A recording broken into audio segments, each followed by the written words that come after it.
नमस्कार मित्रांनो, मी ओमकार स्वागत करीत आहे आपल्या ओम एक्सपेरिमेंटच्या युट्यूब चॅनल मध्ये। आज आपण आलोय घरापासून 1700 किलोमीटर लांब। एक काका आपल्याला इथे भेटले, या प्लेसची आपल्याला ते सगळे माहिती सांगा। Good morning. हाँ, गुड मॉर्निंग। कैसा है? हमारे ऑडियंस को बताओ कि इधर क्या है, ये क्या है। एक्चुअली ये इधर त्रिशूर है, त्रिशूर वड़कनाथ क्षेत्र में।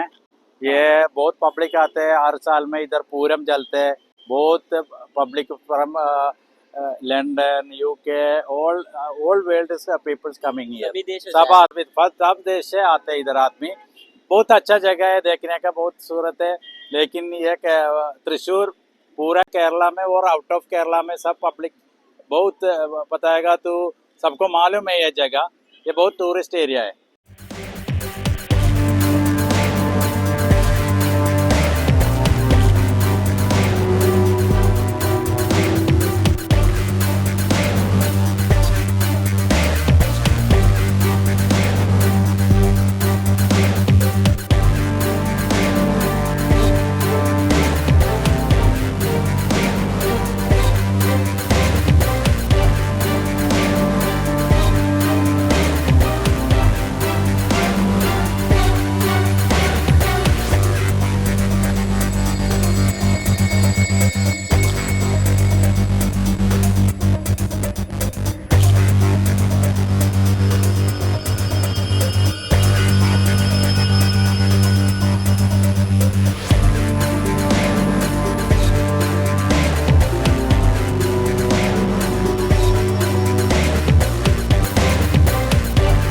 तर फायनली आपण दर्शन करून बाहेर आलेलो आहे।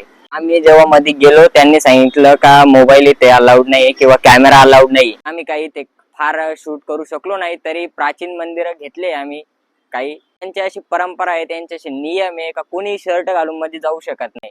तर आम्हाला सुद्धा शर्ट काढून मध्ये जावं लागलं आणि दर्शन घ्यावे लागले।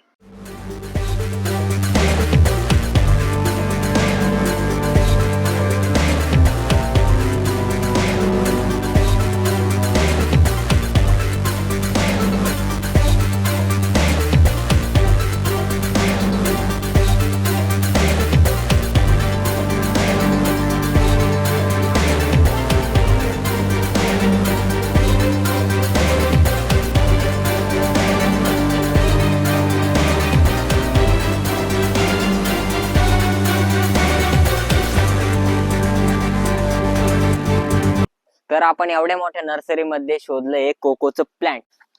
हे बघा, हे असतं कोकोचं प्लांट। त्याच्यापासून याला येतं एक फ्रूट। आपण चॉकलेट तर बघितलंय आणि हे त्याचं प्लांट आहे।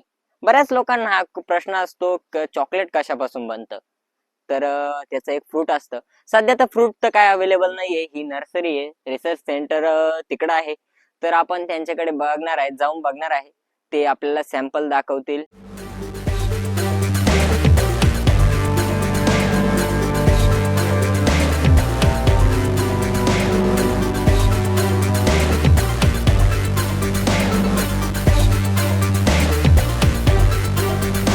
एवढं मोठं कॉलेज आहे आणि याच्या शेजारी एक रिसर्च सेंटर आहे। तर आम्ही 10 वाजेची फिरतोय, आता जवळपास 4 वाजले तरी हे संपत नाही। एकदम सुंदर आणि प्रत्येक प्रकारचं प्लांट इथे अवेलेबल आहे। तर आम्ही 10 वाजेची फिरतोय तरी हे संपत नाही। किती मोठं असेल हे। आज आपण परत एकदा आलोय की ह्या युनिव्हर्सिटीला भेट द्यायला। काल आपण इथं आलो होतो, आपल्याला काही माहिती हवी होती यांच्याकडून, तर आपल्याला ते अपेक्षित माहिती काही भेटली नाहीये। तर त्यांनी ही टेक्नॉलॉजी किंवा हे तंत्रज्ञान बाहेरील देशातून घेतलं आहे, तर ते आपल्याला देऊ शकत नाही किंवा हे पब्लिश करू शकत नाही। तर आपल्याला ही इन्फॉर्मेशन कमी भेटली आहे। आपल्याला अपेक्षित काय होतं का आपल्याला प्लांट पासून ते चॉकलेट बनेपर्यंतची इन्फॉर्मेशन पाहिजे होती, पण तेवढी काय ते देऊ शकले नाही। तर थोडी माहिती भेटली आहे ती मी तुम्हाला सांगतो। तर हे कोकोचं जे झाड असतं हे 24 फुटापर्यंत वाढतं आणि त्याला एक फ्रूट येतं। तर त्या फ्रूट मध्ये 30 पासून ते 60 पर्यंत बिया येतात। त्या बिया एकदा पिकल्यानंतर, ते फ्रूट पिकल्यानंतर त्या बिया काढल्या जातात, त्या वाळवल्या जातात आणि त्यांना पावडरचा शेप दिला जातो आणि त्याच्यापासून बनतं चॉकलेट। त्याच्यापासून तेल पण बनतं आणि हे झाड अतिउष्ण ठिकाणी येतं। आपल्याकडे हे झाड बघायला मिळत नाही आणि हे झाड एकटं लावून चालत नाही, तर याच्यासाठी याला नारळामध्ये किंवा केळीच्या बागामध्ये लावलं जातं. असं हे झाड इथं पिकवलं जातं आणि फक्त इथंच पिकवलं जातं. तर 800 रुपये किलो याची विक्री आहे आणि इथं चॉकलेट बनवायपर्यंतची पूर्ण प्रोसेस केली, पण ते आपल्याला दाखवू शकत नाही कारण त्यांनी जे जे हे तंत्रज्ञान आहे हे बाहेरच्या देशातून घेतले आहे. तर आम्ही त्या याच्या ऑफिसला गेलो होतो. ते सर म्हणले युट्यूब साठी आम्ही परमिशन देऊ शकत नाही, तर तुमचा काही प्रोजेक्ट असेल तर आम्ही तुम्हाला परमिशन देऊ शकतो. तरी होईल तेवढी माहिती आम्ही घेण्याचा प्रयत्न केला आहे. ते जे फ्रूट आहे ते आम्ही तुम्हाला दाखवणार आहे. ते फ्रूट कसं असतं, फ्रूट आम्हाला बघायला मिळालं आहे, फक्त त्यांनी चॉकलेट कसं बनतं हे दाखवण्यास आम्हाला मनाई केली आहे. तर चला बघूया फ्रूट.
तर आज आपण आलोय कोचीला.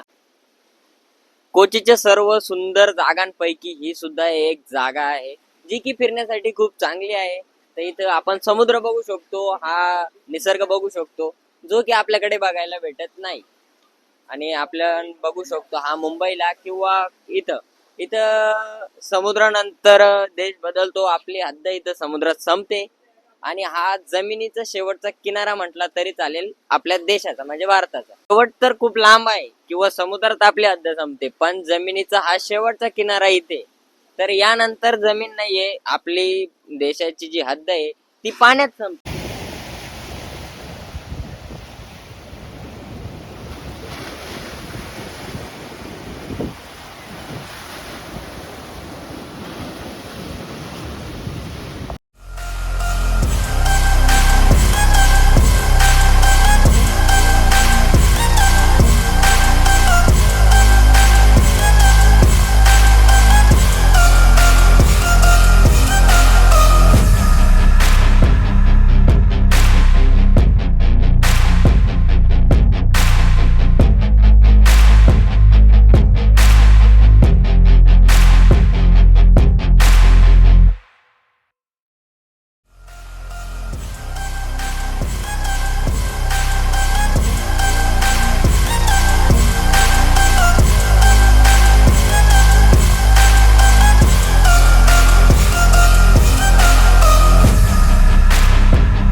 आम्ही आलोय कोचीच्या नेव्ही म्युझियम मध्ये आणि इथे खूप इंटरेस्टिंग वस्तू ठेवलेल्या आहेत. नेव्ही म्हणजे समुद्राच्या किंवा बोटी किंवा नाव.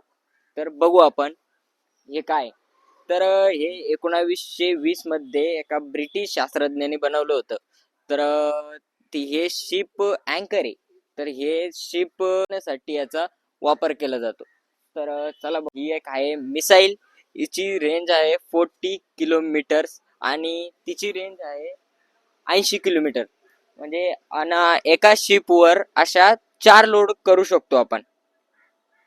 तर ह्या जेव्हा सेकंड वर्ल्ड वॉर नंतर हे सगळं म्युझियम इथं बांधण्यात आलंय आणि ह्या मुंबई टू कराची पर्यंतच्या ज्या शिप जायच्या त्यांच्यासाठी यांचा वापर केला जायचा. बघू शकते इथं पण एक इक्विपमेंट आहे. तर याचं नाव आहे लिमनो. तर हेलिकॉप्टर मधून तर सबमरीन वर अटॅक करण्यासाठी याचा वापर केला जायचा त्या काळामध्ये, म्हणजे सेकंड वर्ल्ड वॉर नंतर. तुम्ही बघू शकता इथं हे आहे टॉर्डो MK44. तर हे स्पेशली वापर केला जायचा. याच्यात असं एक सेन्सर आहे की हेलिकॉप्टरने हे समुद्रात जर सबमरीन वर जर सोडलं तर हे त्याचा पाठलाग करतं. त्याचं सेन्स करून, आवाज सेन्स करून हे त्याचा पाठलाग करतं. म्हणजे समजा त्या काळात समुद्रावरून जे अटॅक करणारे लोक यायचे ते हे समुद्रात टाकायचे आणि त्याचा हे 1000 फूट खाली जाऊन तर ते सबमरीन वर अटॅक त्यांचे आवाज डिटेक्ट करून त्यांचा पाठलाग करायचे. अशा इथं 2 आहे. तर चला बघूया सगळ्यात इंटरेस्टिंग हत्यारकडे. तर हे आहे MK230. MK230 हे रशियन गन आहे आणि हिची रेंज आहे 4 किलोमीटर आणि ती एका मिनिटात 1000 राऊंड पर्यंत फायर करू शकते. With 360 removable. 360 बिंगू शकते ही किंवा कोणत्याही बाजूला अटॅक करायलाही सक्षम आहे. ही त्या काळाची सगळ्यात पॉवरफुल गन आहे. AK-47 ची हीच कंपनी आहे. इथं पण एक गन ठेवली आहे. तर तिचं नाव आहे 6 बॅरल गन आहे. BL6 inch mark VI gun. तर बघू शकता किती मोठी आहे, म्हणजे एका शिपवर ठेवलेली गन 6 बॅरल. ही पण खूप मोठी शिप आहे. त्या शिपपेक्षा ही शिप थोडी आधुनिक दिसते किंवा मॉडर्न आहे. तर इथवर एक नाव लिहिलंय तलवार तलवार नाव आहे या शिपचं. तर तुम्ही बघू शकता किती मोठी आहे शिप आणि किती ऍडव्हान्स टेक्नॉलॉजीची त्याच्यावर हेलिकॉप्टर पण लँड करू शकता अशी ही शिप आहे. तुम्ही बघू शकता इथं खूप मोठी एक शिप ठेवली. तर मी माझ्या आयुष्यात पहिल्यांदा एवढी मोठी शिप बघतोय.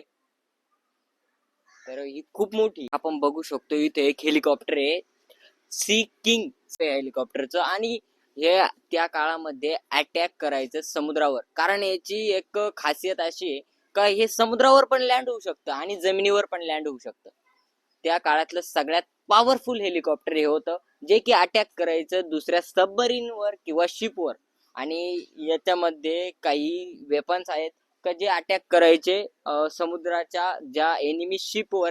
तर पुढची गन बघू शकता तुम्ही 12 पाउंडर गन जी की अँटी कन्वर्टेड ती ही जी कन्वर्ट केली आहे एअरक्राफ्ट गन मध्ये जी ग्लास हंटर्स आहे आणि जी इन्स राजपूत अँड इन्स रणजितने केली आहे. आणि नेक्स्ट बघू शकता आपण अंडर वॉटर माइन. ही जी माइन आहे अंडर वॉटर दिस इज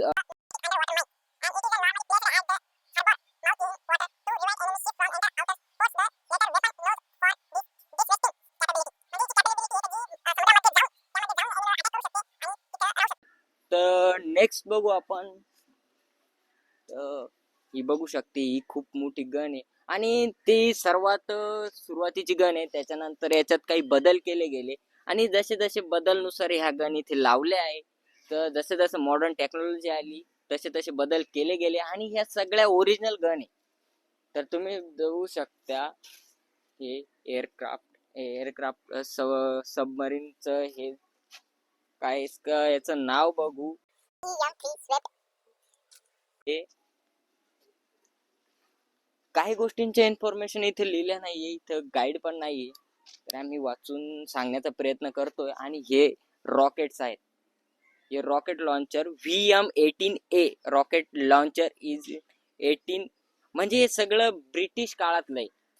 तर इंडियन नेव्हीचं हे म्युझियम आहे. इथं ब्रिटिश काळाच्या वस्तू ठेवलेल्या आहेत. दुसऱ्या महायुद्धानंतर हे सगळं म्युझियम इथं बनवण्यात आलं किंवा हे सगळ्या वस्तू दुसऱ्या महायुद्धानंतरच्या आहे. या वापर केल्या गेले आणि ह्या सगळ्या समुद्राच्या वस्तू आहेत. तर आपण इथं आलोय. इथं 75 वर्षाची हिस्ट्री इथं. तर इथं लिहिलंय 75 वर्षात नेव्हीच्या बाबतीत काय काय झालेलं आहे आणि कोणते कोणते युद्ध झालेले, कोणते हारलोय, कोणते जिंकलोय. तर ही 75 वर्षाची हिस्ट्री इथं लिहिली आहे.